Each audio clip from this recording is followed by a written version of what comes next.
Things I wish I knew before collecting Casio watches. I really enjoy Casio watches, as you can see here, and this isn't even all of them. Now, I've been collecting them for a while, and I have a lot of the different sub-brands within Casio. Not all of them, but a lot of them.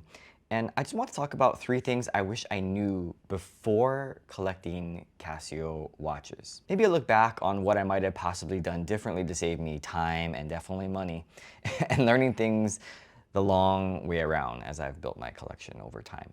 However, I will say that there is a charm to learning things that way, where you acquire and make mistakes, maybe you buy a watch you don't like, and it makes you appreciate eventually the watches that you do have. And there's definitely some watches that I wish I didn't buy, but if I didn't buy those watches, I wouldn't have learned about the watches that I really like. So I just want to share this for those who are interested in collecting Casio watches like myself. All right, lesson number 1 is one Casio is never going to be enough.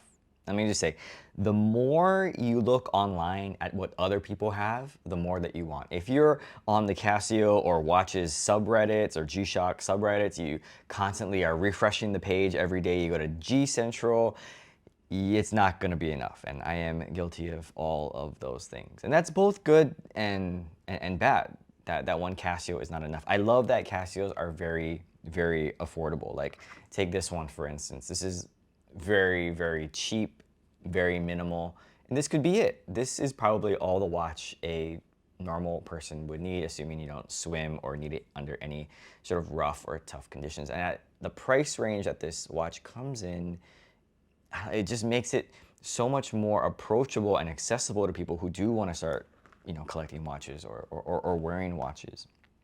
And you might move up to something like a little bit, maybe a little bit more expensive, a little bit fancier. You start getting into different types of maybe like the edifice watches, or maybe you get you step up to some of the digital watches. This is, by the way, the W86. This is my favorite sort of black resin digital watch, way better than pretty much every other watch that is in its class based on the water resist. And of course, the light is it's amazing. But as I've acquired more and more Casio watches, one of the things that I reflect back on, look back on, and I wish I would have had this perspective in the beginning, but it would have been hard for me to have that perspective about watches in general, but specifically Casios, is I wish I would have asked myself whether I want to buy a lot of cheap watches or do I want to buy fewer expensive watches. And this doesn't mean luxury watches. I'm still talking about this within the context of the Casio brand and family. So for example, when I first started looking at Casio watches, I looked at a lot of digital watches, and some analog watches, and I thought I would be satisfied with that. And see, at the beginning, I thought that my collection would be just quantity of watches. I was okay buying $20 to $50 Casios as long as I had a lot of them, right? I wanted to collect all the different color variations of a particular model and be like, yep, that's it. I'm all good. And maybe you've been there, where when you're starting to build this watch collection or your watch collection, you may be thinking, I can't really afford maybe some of those more expensive ones, or I'm not quite sure what I like. Let me just go and buy some of the cheaper ones, and then you start having fun collecting a lot of those cheaper watches. Now, I don't know about other people, but I found myself looking more and more at some of the more expensive watches. So now, instead of the $20 to $50 range, now my price is getting to maybe around $100, and that's like the hard cap. And you buy and you buy and you buy until you pretty much have exhausted that, and then you're like, okay, maybe $150, and then you go up there and then you buy and buy and buy until you kind of exhausted that price range, and you kind of just go, more and more and more. So I think that's something that I wish I would have known.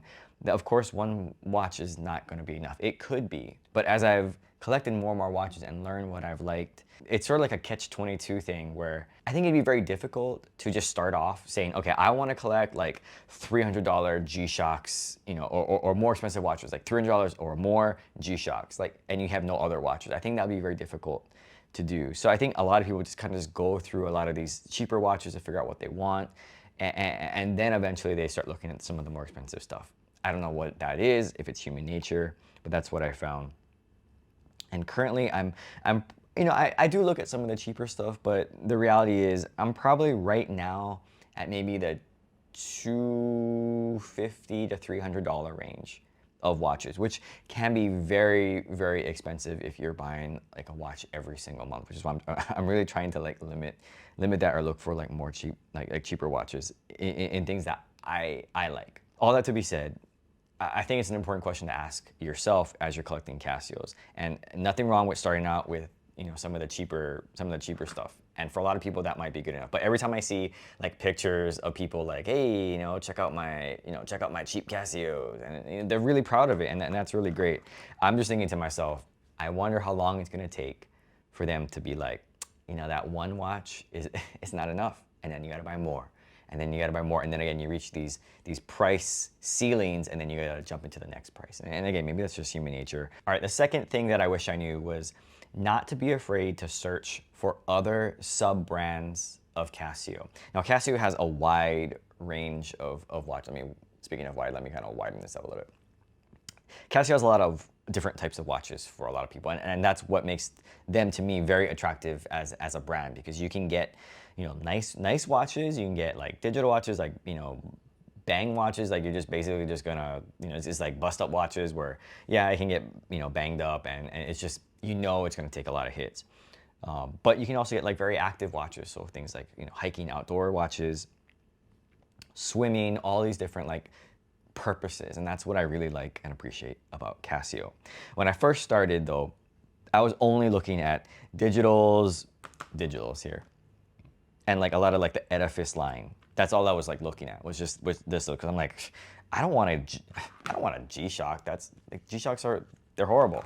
They're so ugly. And then I didn't really look at Pro Trek, because I thought, oh gosh, Pro Trek, what am I, a hiker? And I like hike like maybe once every like 3 years. So I completely ignored those lines.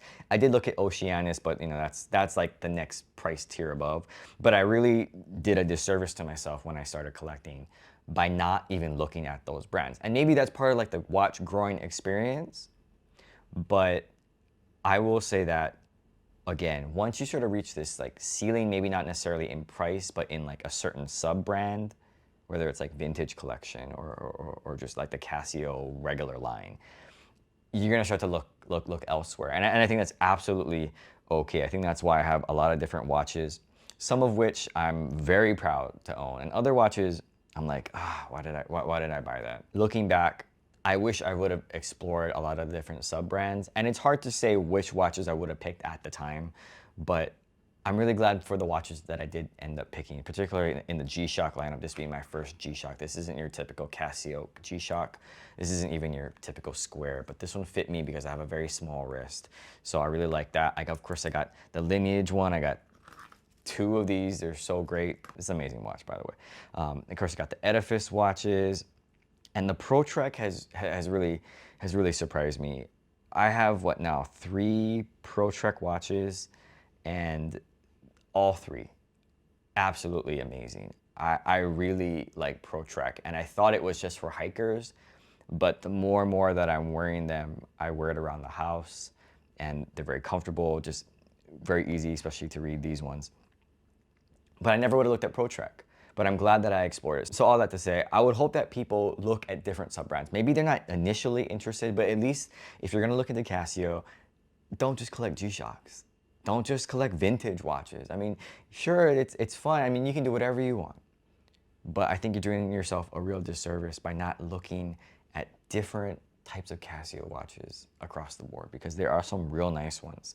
And as you explore and you learn, you try things on, you might be surprised what you actually like as your tastes change. And the third thing that I wish I knew was, I wish I would have enjoyed the journey of collecting Casios. Now, it sounds a little bit strange, but let me just sort of explain. I think a lot of people, when they get into Casio, it's because of the affordability and maybe some nostalgia, but I think a lot of people get into watches because it's so cheap, right? And you can see if you like it, and you know, it's fun to collect. But I think a lot of people eventually move on to more expensive brands and types of watches. You know, they move on from quartz, from digital to maybe they want to go to mechanical or wind up ones, and that's totally fine. And in that sense, Casio is sort of like a gateway or sort of like a stepping stone into watches as a hobby, as something that people enjoy. So I think that's really good. But for others like myself, we've stayed with Casio. And I choose to stay with Casio because I really, I just like what they have to offer. And in saying that, I wish that I would have enjoyed collecting Casio watches more in the beginning, instead of trying to map out like my whole thing of what I wanted to buy, and that's the path I'm gonna take, and I can't deviate off that path. Or I wish I didn't follow the trends of what's popular. So there's a couple parts there. First part is the mapping out thing. When I started collecting Casios in the beginning, I was like, okay, I was really into digital watches, like the digital black resin, like Casio watches. And I thought, okay, that's it. I'm just gonna collect them all. And so I created this roadmap for like all the watches I was gonna acquire, like this one and then this one and this one, you know, and I'm gonna collect all the F91Ws and mod them and you know, all that. And it was just, it was a lot. Looking back, it was kind of a waste of time. I wish I would have just picked up a watch that I was like, oh, that's a pretty nice one, and then just look and just keep looking. And it could be other types of watches. It doesn't have to be so mapped out. You can definitely have wish lists, and I do have a wish list. But in the past, I've noticed that I created these extensive wish lists and what I would say roadmaps, because I'm gonna buy this one and then this one and then this one and this one, and eventually I'm gonna get, you know, this one, and then it's like it's way too much. It would cost too much money, but it really, I think, takes a lot of the fun out of it. Because as Casio releases new watches and you discover new watches just randomly, it's like, oh, that's kind of a nice watch. And if I'm so focused on just buying this, I miss all of those like serendipitous moments in collecting Casio watches. So that's one thing I wish I would have done a little bit differently in terms of enjoying the journey. But second thing is, I wish I didn't follow the trends so much. And I'm looking at this one right here. Now this watch is really nice. I think color-wise, it's a great watch. And when it did come out, it was all the rage. I remember walking into, it was so hard to find online that when I walked into Macy's and there were 3 of them, I couldn't believe it. I had to ask the lady, do you know what you have here? These watches are selling for like double or triple sometimes online, but they were just sitting there like they were like no big deal. And I know the color is not really doing it justice here, but this was definitely an overhyped watch. It's okay looking, and sometimes I'll wear it, you know. Sometimes I'll wear it because I think the color is just outstanding. But besides that, though, let me zoom in here. There you go. But the thing is, besides that,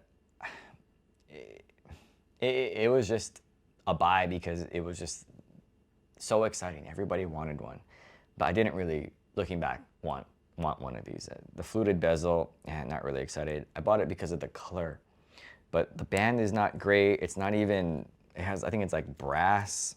So, you know, in terms of build quality, it's gonna get banged up.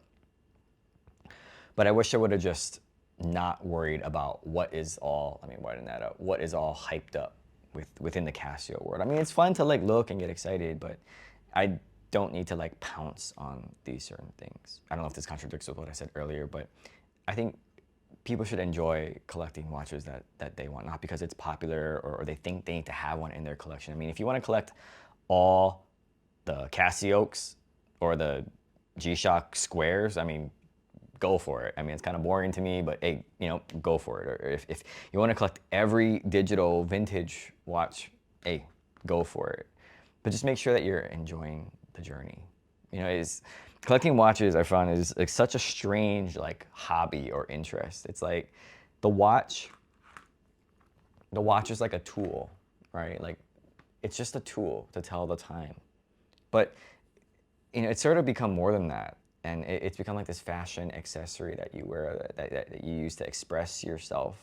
Hopefully not try to impress people, but you know, you use it to express how you feel, you know, your personality, what you're wearing, things like that. And in that sense, it makes it fun.